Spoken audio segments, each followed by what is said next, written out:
Thanks for joining us as we dive headfirst into all things people, power, and politics. This is The Pulse. I'm Roop Raj. We've got a big show for you tonight. I'm speaking with two big names as we head towards 2028. Our own Governor Gretchen Whitmer, along with Kentucky Governor Andy Beshear, together sound like a possible presidential ticket? I asked them about that. You'll hear the response. The two are talking only to The Pulse tonight in a Fox 2 exclusive. And we are diving into the conflict with Iran, talking with two lawmakers to get their response to the war so far. State Representatives Farhat and Noah Arbit join me. Those conversations start in about 10 minutes. Like we said off the top, a packed show for you tonight, but quickly we want to run through some of the big stories making news in the world of politics right now, starting with major developments involving tariffs. A federal judge ruled companies which paid tariffs struck down by the Supreme Court last month are due for refunds. You'll remember the Supreme Court struck down tariffs the president imposed under the International Emergency Economic Powers Act. The judge wrote all importers of record should actually benefit from that high court ruling. According to the Penn-Wharton budget model, the government could be on the hook for $175 billion in refunds. Another big story we're following is the latest in the Epstein investigation. The House Oversight Committee subpoenas Attorney General Pam Bondi to answer questions about how her Justice Department has handled the files. 5 Republicans joined Democrats to issue the subpoena. Lawmakers are frustrated about the DOJ slow-walking the release of documents, and the DOJ is looking into whether any documents were improperly withheld. The DOJ has not commented on the subpoena. And right now, we want to turn back to the combat operations in Iran because earlier this evening, Senate Republicans shot down a war powers bill that would have basically stopped the attacks on Iran and demanding congressional approval instead before more attacks actually happen. In the meantime, as Defense Secretary Pete Hegseth says more forces will arrive in the Middle East, we also know a U.S. submarine sank an Iranian warship in international waters. And that does bring us to an interview I did with Governor Gretchen Whitmer and Kentucky Governor Andy Beshear just a few hours ago. I asked them about the military operations in Iran, as well as their possible future in politics. They sat down exclusively for The Pulse. Take a look. Governor, it's good to see you both. Thanks for joining us tonight. You know, the question that so many people have right now about business and how business is going, you think about Kentucky for a moment, you go, wait, they have 10,000 auto employees who live and work there. They build a Corvette there. It's an exciting and an important place. In Michigan, we know that our bread and butter is right here. How are we doing when it comes to tariffs, Governor Beshear, first off, right now? How would you kind of give us a pulse of what's going on the streets there? Well, tariffs are a tax on the American people. Our people are paying 90% of all of those tariffs. That means that Donald Trump, who changes tariffs on a whim, is taxing the American people. And what it's doing to our businesses, given the way that the auto sector is set up, can be really harmful. You know, there's a Canadian company called Martin Rea.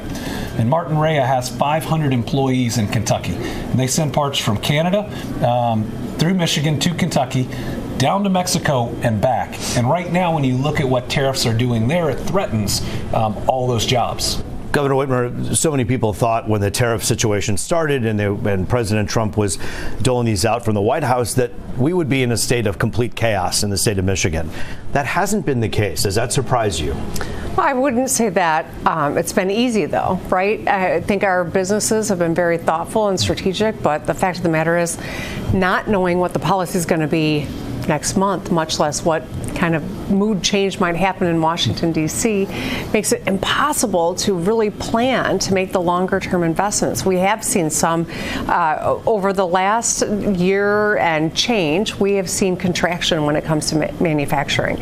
We've seen some of the worst manufacturing years, months since the president took office. Meanwhile, China is having record manufacturing years. This is a problem. It's a problem for our national security. It's a problem for jobs on the ground. And it's a problem for the consumer who is paying so much more for everything from the grocery store to, building a house to making sure that you can afford a car that you're building. This president would look at a piece of good news and say it's because of him. It's in spite of him. So Kentucky just broke its all-time exports record, over $50 billion. It would have been that much more. It creates challenges that prevent us from making the full amount of progress that we would otherwise be able to, raises costs on the American people. We see different projects being paused because building a new factory may cost 30% more. Why? Because if we don't make something in the United States, you've got to import the things to build the factory to make it. Was it important to balance out the trade sheet with the world, though?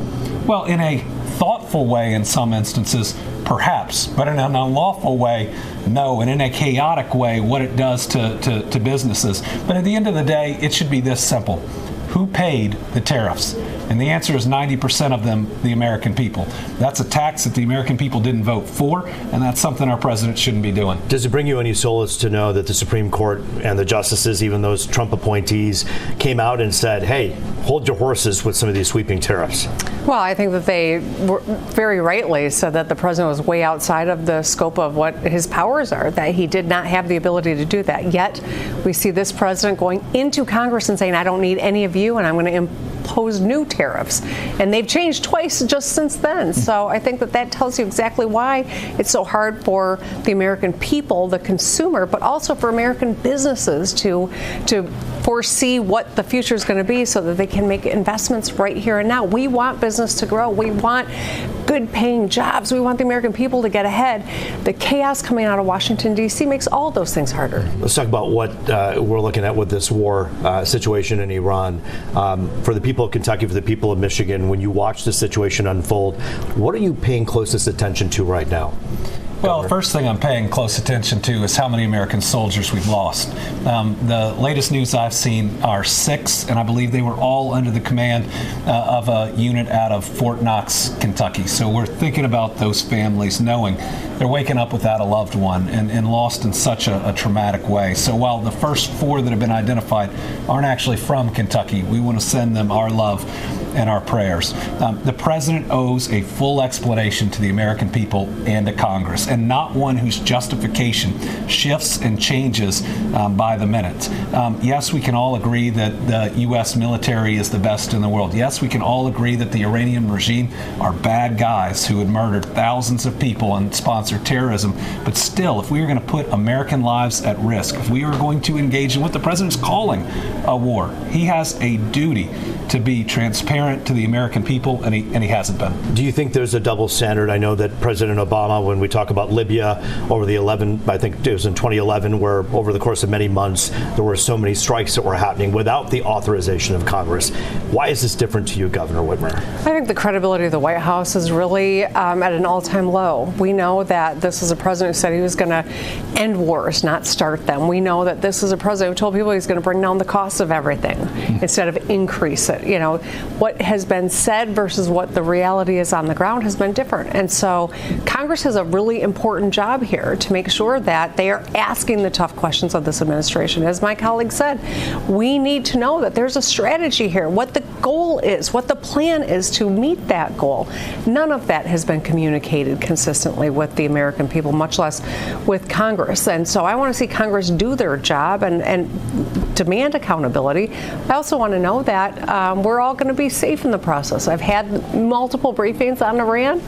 I know that this is a high-stakes moment and this is a bad regime, but if you go in without a plan, it doesn't change the outcome. It just risks American lives. Some people look at this picture right now and they say this could be the future presidential ticket for 2028. What do you say? Well, right now, we're the ticket of the Democratic Governors Association, so proud to work together on that. But beyond that, as you look ahead, you have to have some kind of a vision in order to plan such a big move. Is that something that you would consider? Well, we've got to win in 2026 first, and yep. I know we're planning on doing that for governors. 2028 will come soon enough, but it all depends on what happens in this calendar year, frankly. We know that there are dozens of governor's races that matter as we think about the ability to conduct a safe election in 2028, much less have a great cadre of candidates who can run. We got to win in 2026. And governors make a difference in people's lives. We see it every single day, and that's why I decided to say yes when encouraged to take on the vice chair of the DGA, because it really matters who your governor is. What about when you heard your other colleague, Gavin Newsom, the governor of California, say just recently, as I think it was a week ago, we have to stop concentrating so much, as I'm paraphrasing, on identity and gender identity politics and more on kitchen table economics. Stop talking about pronouns so much and talk a little bit more about the bottom line for families. Do you agree with that, Governor Beshear? Well, I see it slightly differently. I believe that as Democrats, we should stand up for all of our convictions, and we should oppose discrimination in any form. But we should spend 80% of our time on things that matter to 100% of the American people. That's your job, your next doctor's appointment, the roads and bridges you drive. You were right on that one. On the school you drop. Have Democrats done that so far, would you say? Well, I don't. I think that people have thought at times we have been distracted nationally. I think in governors, they see us absolutely focused on bettering their daily lives day in and day out. And that's why we believe that the Democratic governors make some of the best leaders. Governor Whitmer, what do you think about what Governor Newsom had to say? You know, I think that we have to have an approach where every different flavor of Democrat has a seat at the table, an Avenger-style approach. I'm not going to criticize any of my colleagues. I'm going to say this. I am proud of the way that we have led Michigan.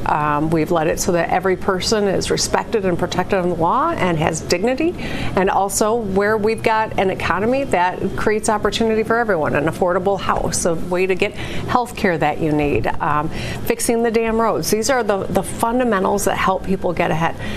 But so is Elliott Larson's Civil Rights Act, so that every person is safe in their home and at their workplace.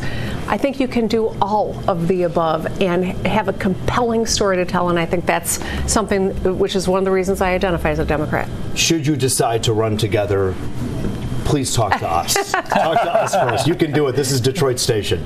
I'll always talk to you, Roop, and I'll always invite my friend, please do. My friend Andy Beshear, too, as well. Good to see you both. Thanks for joining us here tonight. You too. Thank you. Thank you. All right, if they run together, hopefully you'll hear it here first. I want to keep the conversation about a pretty serious topic about Iran going after the break. State Representative Farhat is in Studio C next on The Pulse.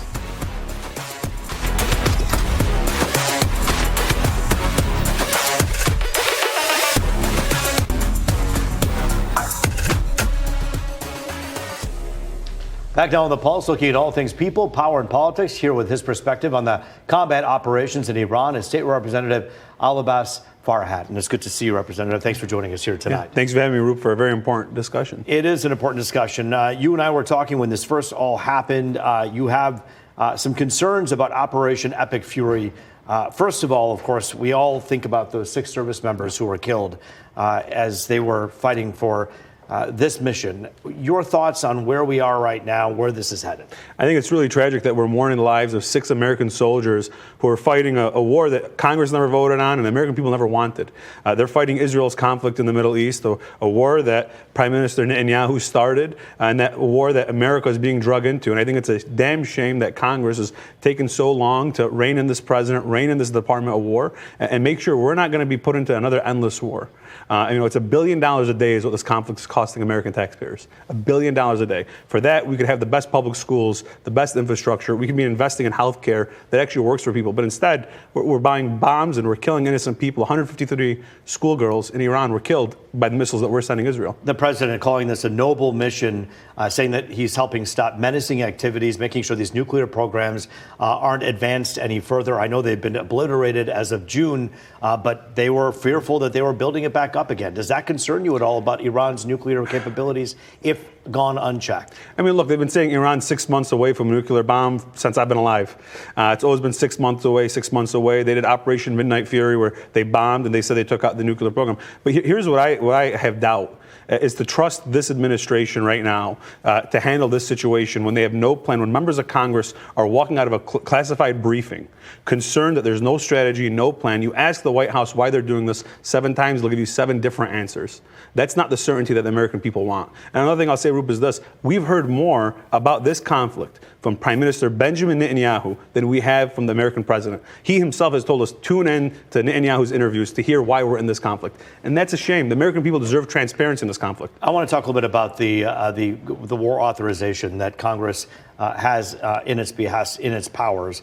We know that under President Obama in 2011, Libya was bombed consecutively, month after month after month, without express new congressional authorization that had come.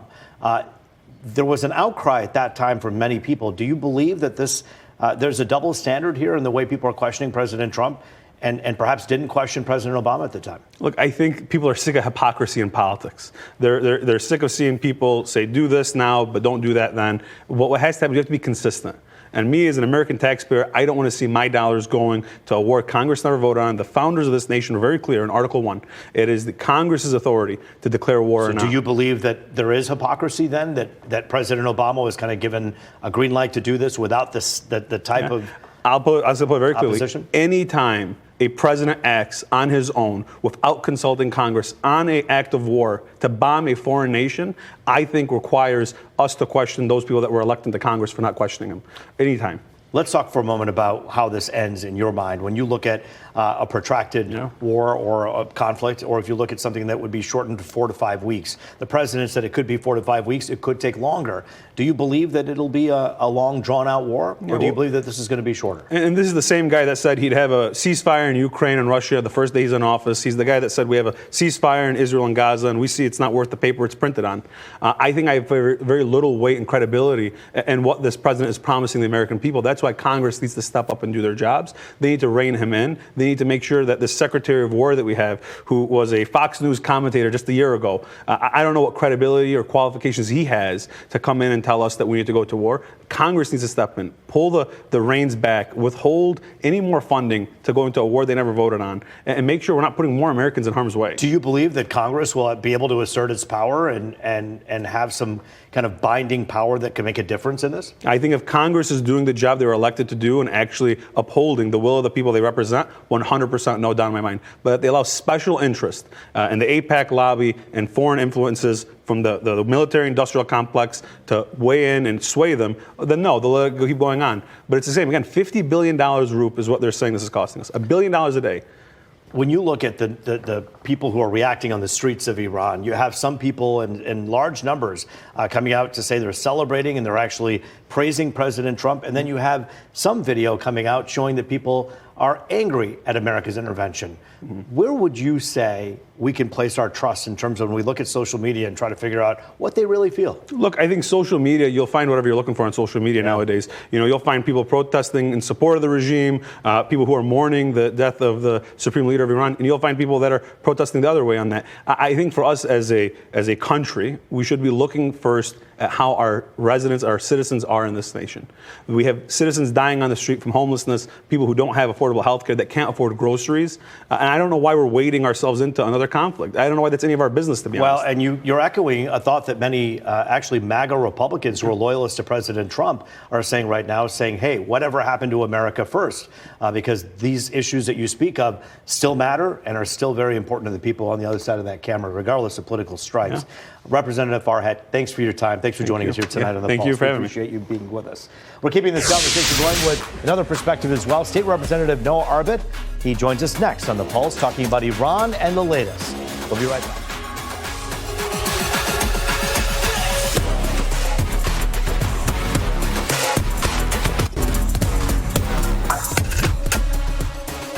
It is People, Power, and Politics. Welcome back to Detroit's only nightly political talk show, The Pulse. Here to talk about the combat operations in Iran and also tariffs, State Representative Noah Arbit. Good to see you. Thanks for joining us. Thanks for having me. We only have a few minutes, but I want to get to some of this right away. 4 to 5 weeks, that's what President Trump says. We're picking up where our conversation left off with Representative Farhat. 4 to 5 weeks. Is it likely in your mind, studying history, looking at what's going on with this president, that this is going to be a 4 to 5 week conflict, or do you believe it'll be a lot longer? Well, I don't know, because I don't know what the goals of the conflict are. Because again, the more whatever you ask the president, or the administration, they'll come out with a different response for what they say the goal is. Is it regime change? Is it to destroy the ballistic missile capabilities of Iran? Is it to prevent them from getting a nuclear weapon? I don't know what the goal is. What if he says yes to all of those? How long does that take? Right? I don't know that that's possible. And that's the thing. I share the goal, and I understand, and I agree completely that the Iranian, Islamic Republic of Iran, this regime is a horrendous regime, that is an oppressive regime, that is a threat to its neighbors, to the state of Israel, to the Arab countries that are our allies. But the way to resolve that, these tools, the military, using military strikes, airstrikes, is not a way that we're going to solve that. They've been using sanctions for some time, and it did choke the capabilities a bit. The question now then remains, was this a necessary step? Was this something they needed to do, or do you believe that sanctions would have been the way? I mean, I think it's really hard to say. Because we have an administration that has not earned the trust and credibility of the American people, because it campaigned. This is, Donald Trump and J.D. Vance campaigned on being pro-peace, on being anti-war, on not taking America into dumb, stupid wars. And now the first thing that they are doing, that is, just getting us into all kinds of wars. I mean, just today we are now bombing Ecuador. So, name a country, and probably Donald Trump has bombed it. If Congress under this president was to approve under the war authorization to use powers to go do this, would anything change in your mind? Well, I think in that case, we would have an administration have to lay out very clearly what the goals of the war would be. A hope and a wish and a prayer is not a substitute for a strategy. And similarly, just bombing a country and hoping for the best is not a strategy. And so we have amazing, brilliant minds in the Pentagon who can, tee up the most tactically brilliant maneuvers with the United States Air Force, the United States Army, United States Navy. But that is no substitute for the civilian leadership in Donald Trump and J.D. Vance having the strategic goals for what they hope to achieve by using the military. And they have not been able to express that to Congress or to the American people. You talk a lot about tariffs and how tariffs affect us as consumers here at home, as a state lawmaker. What are your thoughts on that? Federal judge today essentially saying, you know what, you're going to have to pay back $175 billion back to the companies and organizations that had to dole it out. Well, I think it's another example of Donald Trump's magical thinking. Tariffs are going to solve our budget deficit. Tariffs are going to be how we're paying for the massive tax cuts to billionaires that, he instituted with the One Big Beautiful Budget Act. It's just magic money that comes from nowhere, and more of his priorities are being mismatched from what the American people's priorities. The American people's priorities is to lower costs, to expand access to healthcare, to expand access to the best possible education for our kids, make sure our cities and our communities are safe, and to lower costs. Do you believe America was being ripped off by other countries, and big countries at that, because of the lack of kind of an unbalanced trade sheet between us and other countries? I think it depends on the country, but that's the problem when we have an administration that is all too willing to, gamble with the fate of America's economy and Michigan's economy by just painting with a broad brushstroke and not engaging in, these negotiations that you would have if you want to do a free trade deal. You come to different countries, and instead of being a bull in a china shop, you engage in negotiations and figure out how do we get greater market share for our goods. There is a surgical way. Absolutely. Using tariffs as a tool in a tool chest. You believe that they could be used, right? It could be tariffs, but it could also be trade negotiations. We are the most powerful, we have been the most powerful country in the world until Donald Trump came along and torched our superpower status, and we are now the global stupid power. But apart from that, I don't think anyone, Republicans or Democrats, would argue that America is still a superpower. That's still undisputed, that it's a superpower based on GDP, based on economy, based on military. We have consistently, since Donald Trump came into office, and this isn't me being partisan, we have torched everything that makes America strong and great, and we've torched our leverage with our allies and with our adversaries. And so if we had a president who was, very clear about what he wanted to achieve, both economically and militarily, and was actually delivering for the American people, we would see different outcomes, both in the tariff regime and in terms of the conflict with Iran. How does the $175 billion payout look like in your mind? It's pretty messy, isn't it? I'm not sure that it's possible, but it's another example of Donald Trump just playing fast and loose with the Constitution and with our laws, and the judiciary and Congress having to clean up after him if they're willing to. But, there's no accounting for this. We are out of time. Representative Noah Arbit, always good to have your perspective on the show. Thanks for joining us here tonight. That is the Pulse for tonight. Thank you for joining us. I'm Roop Raj, as always. It was good to be with you.